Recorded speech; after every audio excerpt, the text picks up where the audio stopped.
श्रीगुरुभ्यो नमः। नारायणाय परिपूर्णगुणार्णवाय विश्वोदयस्थितिलयोन्यतिप्रदाय ज्ञानप्रदाय विबुधासुरसौख्यदुःखसत्कारणाय विदधाय नमो नमस्ते। नारायणं सुरगुरुं जगदेकनाथं भक्तप्रियं सकललोकनमस्कृतं च त्रैगुण्यवर्जितमजं विभुमाध्यमीशं वन्दे भवघ्नममरासुरसिद्धवन्द्यं। नारायणं नमस्कृत्य नरं चैव नरोत्तमं देवीं सरस्वतीं व्यासं ततो जयमुदीरये। कृष्णाय वासुदेवाय हरे परमात्मने प्रणतः क्लेशनाशाय ಗೋವಿಂದಾಯ ನಮೋ ನಮಃ. ಶ್ರೀಮನ್ ಮಹಾಭಾರತ ತಾತ್ಪರ್ಯ ನಿರ್ಣಯ 2ನೇ ಅಧ್ಯಾಯದ 156ನೇ ಶ್ಲೋಕ, 146ನೇ ಶ್ಲೋಕ. ಏವಂ ಅಧ್ಯಾತ್ಮನಿಷ್ಠಂ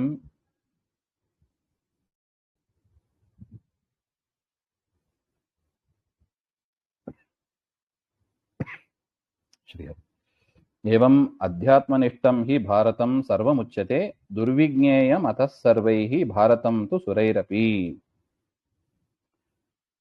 ಅದರಿಂದ ಹಿಂದೆ ಹೇಳಿದಂತೆ ಮಹಾಭಾರತ ಪೂರ್ತಿ ಅಧ್ಯಾತ್ಮನಿಷ್ಠ, ಧರ್ಮ ಭಕ್ತ್ಯಾದಿಗಳು, ಶ್ರವಣ, ವಿನಯಶೀಲ ಮತ್ತು ವಿದ್ಯೆ. ಇದು ಯಾರಿಗೆ ಬೇಡ ಹೇಳಿ? ಮನುಷ್ಯನಾಗಿ ಹುಟ್ಟಿದ ಪ್ರತಿಯೊಬ್ಬರಿಗೂ ಬೇಕು.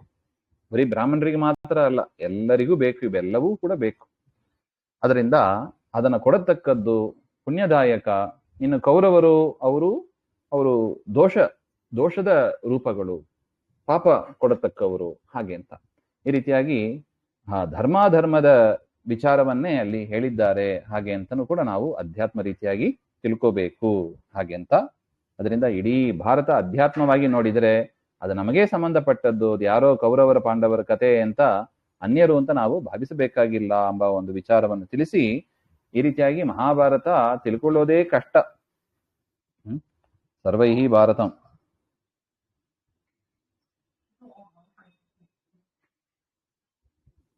ವರ್ತಮಾನಂ ದೇಹಾದ್ಯಂತರ್ಯಾಮಿ ಪ್ರತಿಪಾದಕಂ ಸರ್ವಂ ಭಾರತ ಮುಚ್ಯತೆ ಹಿ ಯತಃ ಅತಃ. ಅಂದ್ರೆ ನಮ್ಮ ಶರೀರವನ್ನು ಅಧ್ಯಾತ್ಮನಿಷ್ಠ ಅಂದ್ರೆ ಅದೇ, ಅದು ನಮ್ಮ ಶರೀರದಲ್ಲಿ ಇರುವ ಇಂದ್ರಿಯಗಳು, ನಮ್ಮ ಶರೀರದಲ್ಲಿ ಇರತಕ್ಕ ಮನಸ್ಸು, ಅದರಲ್ಲಿ ಇರತಕ್ಕ ಪಾಪ ಪುಣ್ಯಗಳು, ಇದೆಲ್ಲದರ ವಿಚಾರವೂ ಇದೆ. ಅದೇ ಅಧ್ಯಾತ್ಮನಿಷ್ಠ ಅಂದ್ರೆ ಅರ್ಥ. ಅತಃ ಸರ್ವೈಹಿ ಮನುಷ್ಯಾದಿಭಿಹಿ ಸುರೈಹಿ ದೇವೈಹಿ ಅಪಿ. ಅದು ಮನುಷ್ಯರಾಗಿರ್ಬೋದು, ದೇವತೆಗಳಿಗೂ ಕೂಡ ಕೆಲವು ವಿಚಾರ ಈ ಮಹಾಭಾರತದಲ್ಲಿ ಇರೋದು ಅರ್ಥನೇ ಆಗೋದಿಲ್ಲ ಅಂತ. ಅಷ್ಟು ಜಟಿಲವಾದ ಒಂದು ಗ್ರಂಥ ಇದು ಅಂತ ದುರ್ವಿಜ್ಞೇಯಂ ಅಂತ ಬರೀತಾರೆ. ಯಾಕೆ? ಭಗವದ್ಗೀತೆಯಲ್ಲಿ ಪರಮಾತ್ಮ ಹೇಳೇ ಬಿಟ್ಟ ನೋಡಿ,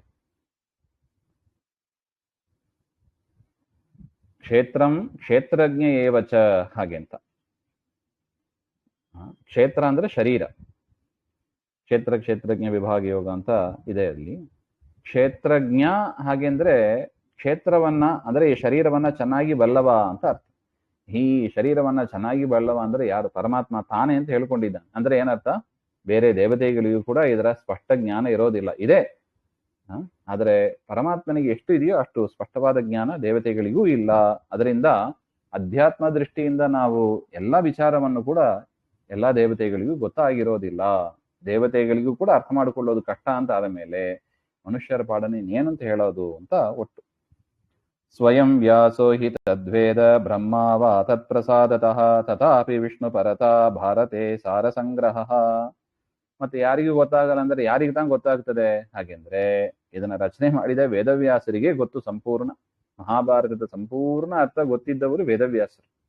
ಅವರ ಪ್ರಸಾದದಿಂದ ಬ್ರಹ್ಮದೇವರಿಗೆ ಅದರ ಜ್ಞಾನ ಇದೆ. ಹಾಗೆ ಮಹಾಭಾರತವನ್ನು ಚೆನ್ನಾಗಿ ಬಲ್ಲವರು ಅಂದ್ರೆ ಚತುರ್ಮುಖ ಬ್ರಹ್ಮದೇವ್, ಅದು ಕೂಡ ವೇದವ್ಯಾಸರ ಪ್ರಸಾದದಿಂದ. ಹಾಗೆ ತಥಾಪಿ ವಿಷ್ಣು ಪರತ ಭಾರತೆ ಸಾರ ಸಂಗ್ರಹ. ಈ ರೀತಿಯಾಗಿ ದುರ್ವಿಜ್ಞೇಯವಾಗಿ ಇದ್ದರೂ ಕೂಡ, ತಿಳ್ಕೊಳ್ಳಿಕ್ಕೆ ಜಟಿಲವಾಗಿ ಇದ್ದರೂ ಕೂಡ ವಿಷ್ಣುವಿನಲ್ಲೇ ತಾತ್ಪರ್ಯ ಇದೆ ಎಂಬುದನ್ನ ನಾವು ಮನಗಾಣಬಹುದು.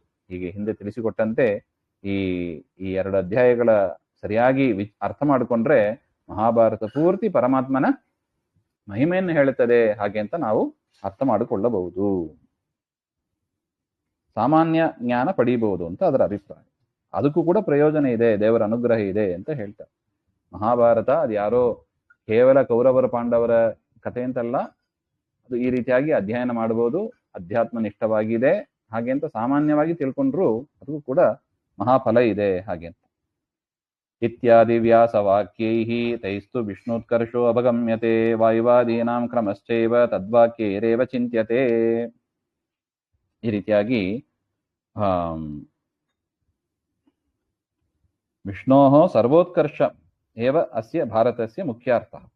ವಿಷ್ಣುವೇ ಸರ್ವೋತ್ತಮ, ಅವನೇ ಗುಣಪೂರ್ಣನಾಗಿದ್ದಾನೆ ಅಂತ ತಿಳಿಸಿಕೊಡೋದೇ ಮಹಾಭಾರತದ ಮುಖ್ಯ ಅಭಿಪ್ರಾಯ. ಅದೇ ರೀತಿಯಾಗಿ ವಾಯುವಾದೀನಾಂ ಕ್ರಮೇಣ ಸ್ವರೂಪ ನಿರ್ಣಯ. ವಾಯುವಾದಿಗಳ ತಾರತಮ್ಯ ಕ್ರಮದಲ್ಲಿ ಅವರ ಸ್ವರೂಪವನ್ನು ನಿರ್ಣಯ ಮಾಡಿ ತೋರಿಸೋದು ಕೂಡ ಭಾರತಾದಿ ವಾಕ್ಯಗಳ ಉದ್ದೇಶವಾಗಿದೆ. ಹಾಗೆ ಅದು ಏನ್ ಗೊತ್ತಾಗ್ತದೆ? ಮಹಾಭಾರತ ವಾಕ್ಯದಿಂದಲೇ ಗೊತ್ತಾಗ್ತದೆ ಅಂತ ಹೇಳ್ತಾರೆ. ವಾಯು ಹಿ ಬ್ರಹ್ಮತಾಮೇತಿ ತಸ್ಮಾತ್ ಬ್ರಹ್ಮೈವ ಸಸ್ಮೃತಃ ನ ಬ್ರಹ್ಮ ಸದೃಶ ಕಶ್ಚಿತ್ ಶಿವಾದಿಷು ಕಥಂಚನ.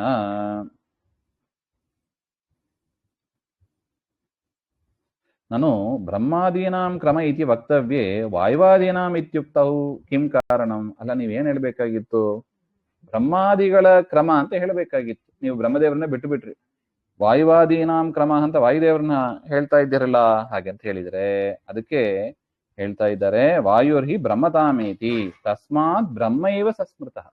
ಈ ವಾಯುದೇವರೇ ಮುಂದೆ ಬ್ರಹ್ಮ ಪದವಿಗೆ ಬರ್ತಾರೆ, ಅದರಿಂದ ವಾಯು ಅಂತ ಹೇಳಿದ್ದು. ಅದು ಬ್ರಹ್ಮದೇವರನ್ನು ಕೂಡ ಅದರಿಂದ ತೆಗೆದುಕೊಳ್ಳಿಕ್ಕೆ ಬರುತ್ತದೆ ಹಾಗೆ ಅಂತ. ಯಾಕೆ? ಬ್ರಹ್ಮ ಸದೃಶರೇ. ನ ಬ್ರಹ್ಮ ಸದೃಶಃ ಕಶ್ಚಿತ್ ಶಿವಾದಿಷು ಕಥಂಚನ.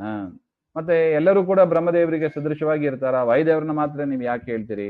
ರುದ್ರಾದಿಗಳನ್ನು ಹೇಳಿ ಹಾಗೆ ಅಂತ ಹೇಳಿದ್ರೆ ಅದಕ್ಕೆ ಹೇಳ್ತಾ ಇದ್ದಾರೆ, ರುದ್ರಾದಿಗಳು ಎಂದಿಗೂ ಕೂಡ ವಾಯುದೇವರಿಗೆ ಸಮ ಆಗ್ಲಿಕ್ಕೆ ಸಾಧ್ಯ ಇಲ್ಲ ಹಾಗೆ. ಅದರಿಂದ ಸರ್ವ ಅಧಿಕಾರಿ ಉತ್ತಮತ್ವಂ ಬ್ರಹ್ಮಣಃ ಏವ. ಅಧಿಕಾರಿಗಳಲ್ಲಿ ಉತ್ತಮರಾದವರಂದ್ರೆ ಬ್ರಹ್ಮವಾಯುಗಳೇ. ಅದನ್ನ ಪ್ರಮಾಣೇನ ಸಮರ್ಥಯಿತು ಪ್ರತಿಜಾನೀತಿ. ಅದನ್ನ ಪ್ರಮಾಣ ಪುರಸ್ಸರವಾಗಿ ನಾವು ಮಹಾಭಾರತಾದಿ ವಾಕ್ಯಗಳಿಂದ ನಾವು ಅದನ್ನ ತಿಳಿಯಬಹುದು.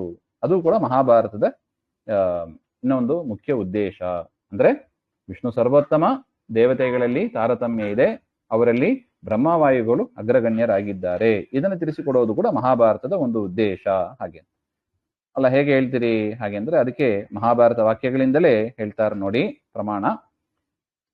ಜ್ಞಾನೇ ವಿರಾಗೆ ಹರಿಭಕ್ತಿ ಭಾವೇ ಧೃತಿ ಸ್ಥಿತಿ ಪ್ರಾಣ ಬಲೇಶು ಯೋಗೆ ಬುದ್ಧೌ ಚ ನಾನ್ಯೋ ಹನುಮತ್ ಸಮಾನಃ ಪುಮಾನ್ ಕದಾಚಿತ್ ಕ್ವಚ ಕಶ್ಚನೈವ.